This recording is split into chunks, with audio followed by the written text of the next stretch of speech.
ফেসবুকে এটা ভুয়া ছড়াইছেন।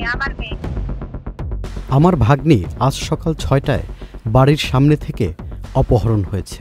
সবাই একটু শেয়ার করে তাকে খুঁজে পাওয়ার জন্য সাহায্য করুন। ফেসবুকে ভাইরাল পোস্টটির বিস্তারিত জানা গেল অপহরণ দাবি করা শিশুটির মায়ের সাথে কথা বলার পরে। আসসালামু আলাইকুম, আমার নাম হচ্ছে তানভীর লিমন, আমি চ্যানেল আই থেকে বলছিলাম, ঢাকা থেকে।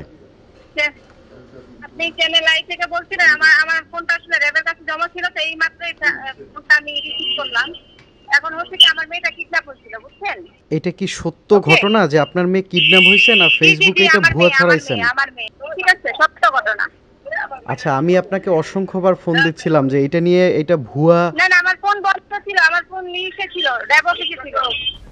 এদিকে ফুটফুটি কন্যা শিশুর ছবি দিয়ে এমন একটি আবেদন সোশ্যাল মিডিয়ায় ঘুরে বেড়াচ্ছিল তানজিন তামান্না ফারজানা নামের একটি ফেসবুক আইডি থেকে। মুহূর্তের মধ্যেই ভাইরাল হয় ফেসবুক পোস্টটি। ২৪ ঘন্টার মধ্যে প্রায় ১ লক্ষ মানুষ ফেসবুকে শেয়ার করেন এই মানবিক আবেদনের পোস্টটি। পোস্টে উল্লেখ করা নম্বরে দীর্ঘ সময় কল করে না পাওয়া সহ নানাবিধ বিষয় নিয়ে অনেকের মধ্যেই শঙ্কা তৈরি হয়েছিল। এর অবশ্য গুরুত্বপূর্ণ কিছু কারণও ছিল।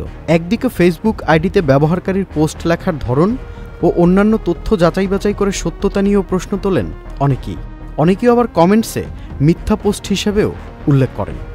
তবে শিশুটির মায়ের সাথে কথা বলার পরে চ্যানেল আই থেকে নিশ্চিত হওয়া যায় পুরো বিষয়টির সত্যতা সম্পর্কে। ফেসবুকে এটা ভুয়া ছড়াইছেন। আমার মেয়ে সত্য ঘটনা, নাগরিক চ্যানেলে আমি ওই আনিস ভাই আমাদের যে প্রোডিউসার, ওনার সাথে আমাদের ছিল। আমার হাজবেন্ড হচ্ছে এক্সিকিউটিভ শেফ, টনি খানের সাথে কাজ করে, শেফ খালিদ, ঠিক আছে, সত্য ঘটনা।